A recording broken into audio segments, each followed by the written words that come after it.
In 1614, a Japanese samurai knelt before the Pope thousands of miles from home back in Japan. His lord had already been banned from contacting the outside world. What was Date Masamune's secret mission, and why did Japan try to erase it?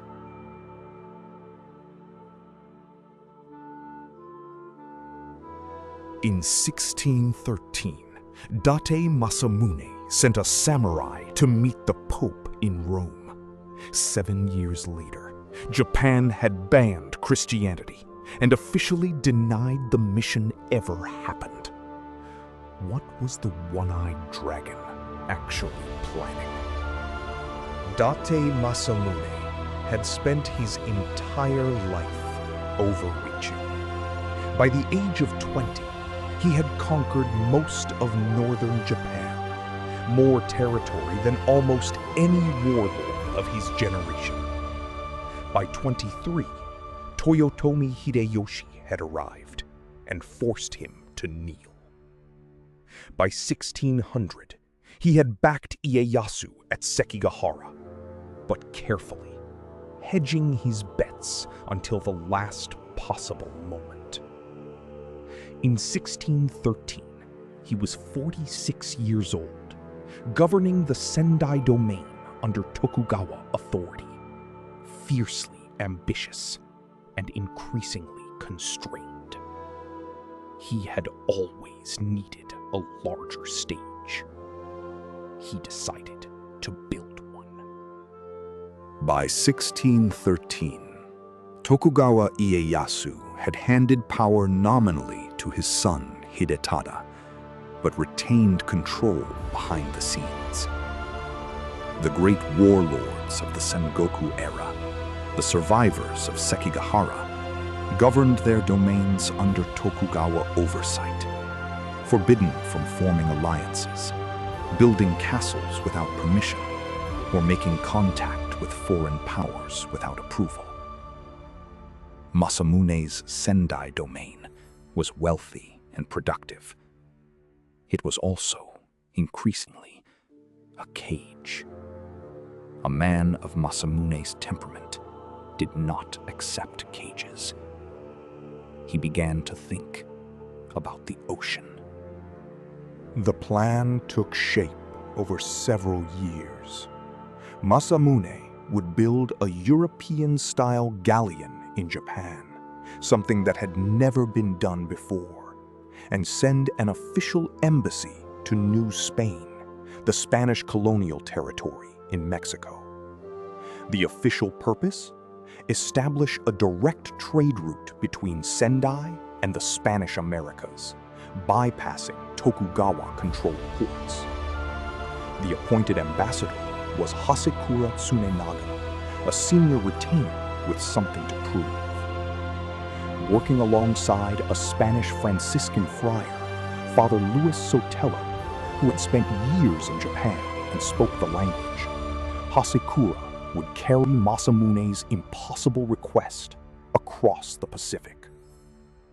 On October 28, 1613, the San Juan Bautista, a 500-ton galleon built in under 45 days by Japanese and Spanish craftsmen working together, slipped out of the bay at Tsukinoura and turned toward the open Pacific. On board were Hasekura, some 280 men, and Father Sotelo. Masamune had officially notified Ieyasu of the mission. The shogun had permitted it cautiously, on the grounds it was a trade mission and not a religious one. Within weeks of the ship's departure, that distinction would become impossible to maintain. The Pacific crossing took nearly 3 months.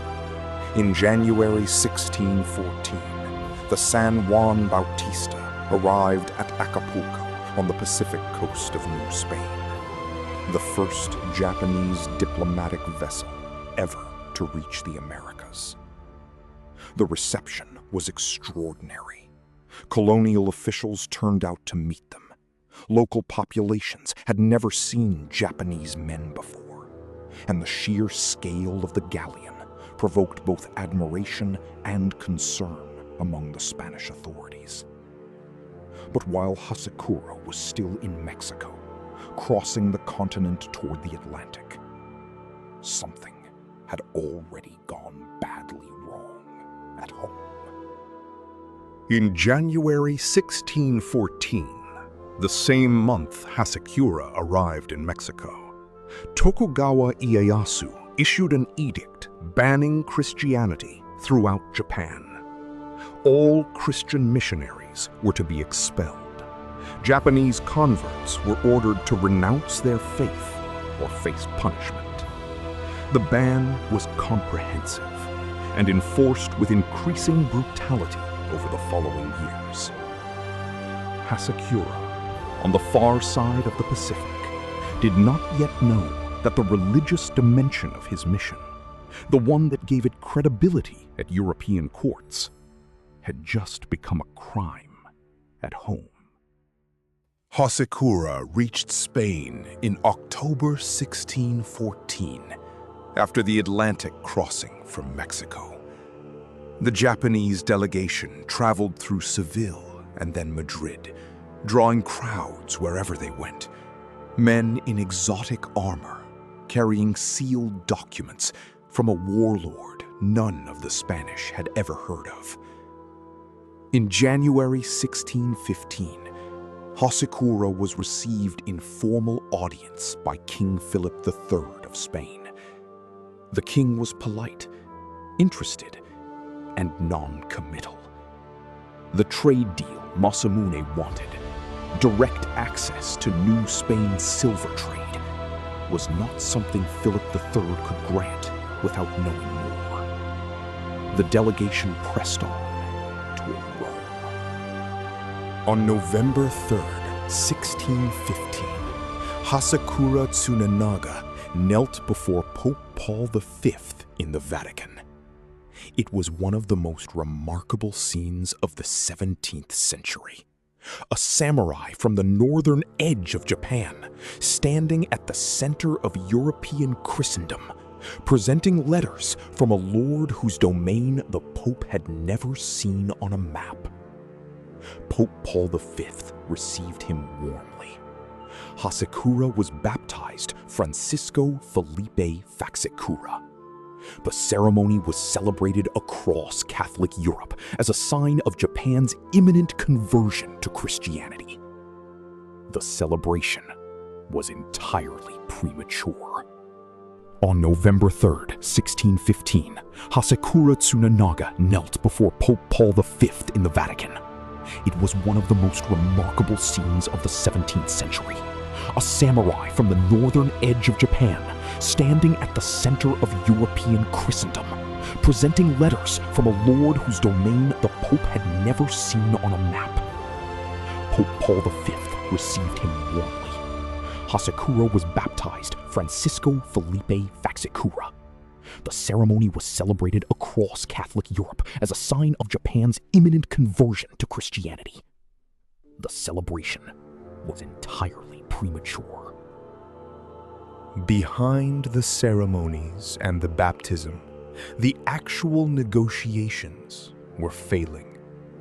Hasekura's instructions from Masamune contained 3 central demands: a direct trade route between Sendai and New Spain, permission for Christian missionaries to operate freely in Masamune's domain, and diplomatic recognition of Masamune as an independent lord with direct ties to Europe, bypassing Tokugawa oversight. Each of these demands was politically impossible. The trade route was controlled by Tokugawa courts. The missionary permission contradicted Ieyasu's 1614 edict, and no European power would recognize a daimyo against his shogun's wishes. The Spanish court stalled. News had reached Europe about the persecution of Christians in Japan, a country that had supposedly sent this very ambassador to seek closer ties with Rome. Reports arrived of Japanese converts being tortured and executed. The contrast between Hasekura's polished diplomatic performance and what was happening to Japanese Christians at home made Spain and the papacy deeply reluctant to commit to anything. By 1616, it was clear to everyone involved that no deal would be reached. The mission had failed before Hasekura had even begun his journey home. The return journey was long and disheartening. Spain delayed Hasekura's departure with bureaucratic stalling. When the delegation finally reached New Spain to begin the Pacific crossing home, the colonial governor initially refused them permission to land. Spanish policy toward Japan had shifted in direct response to the persecution of Christians. Every port, every checkpoint reminded the delegation that the world had moved on during the years they had been traveling. Hasekura finally departed the Americas in 1618, beginning the long Pacific crossing back to a country he no longer recognized. Hasekura Tsunenaga returned to Japan in August 1620, nearly 7 years after his departure.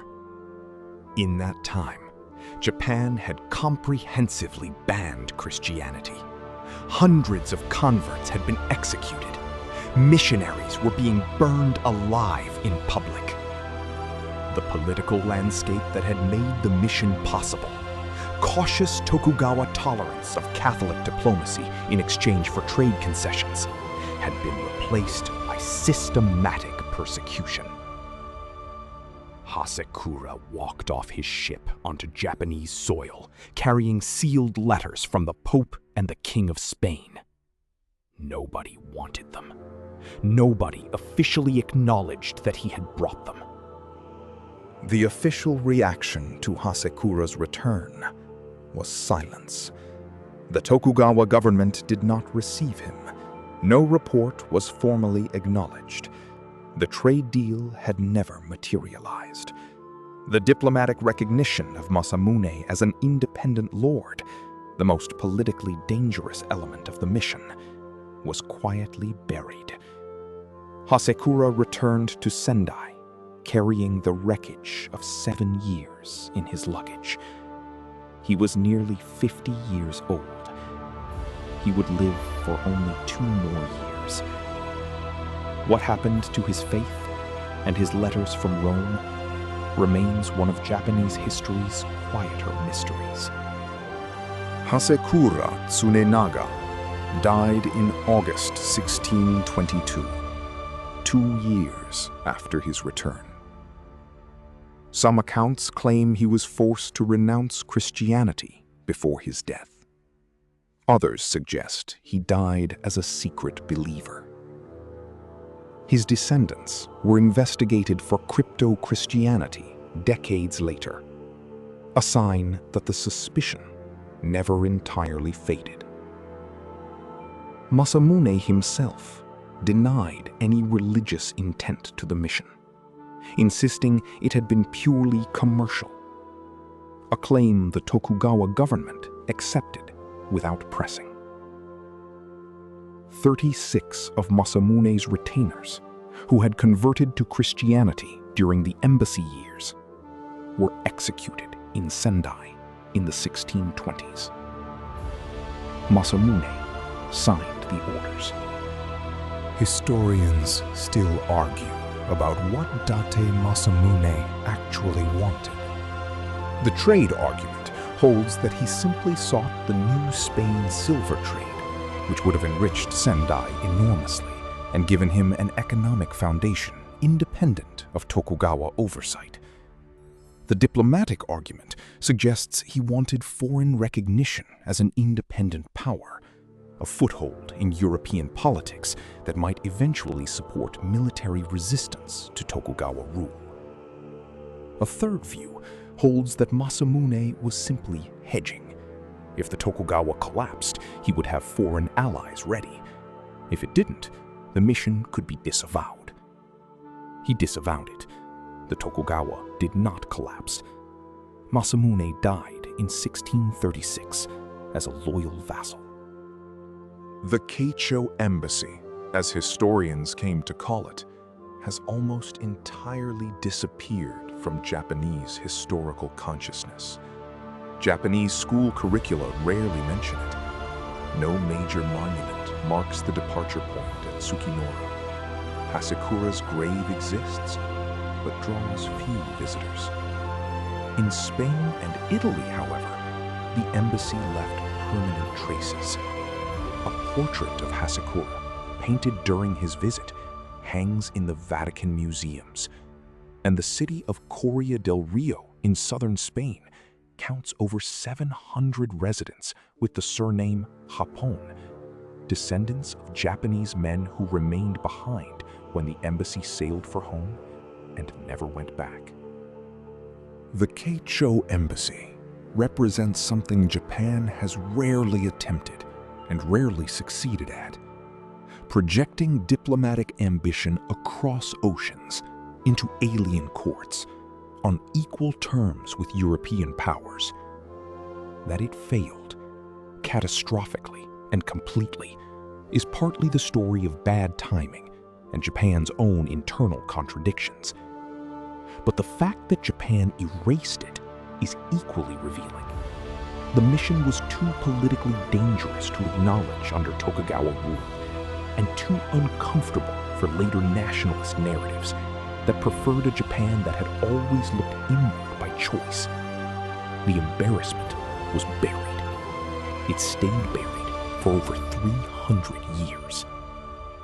Masamune's story ends with a man who survived by making himself small.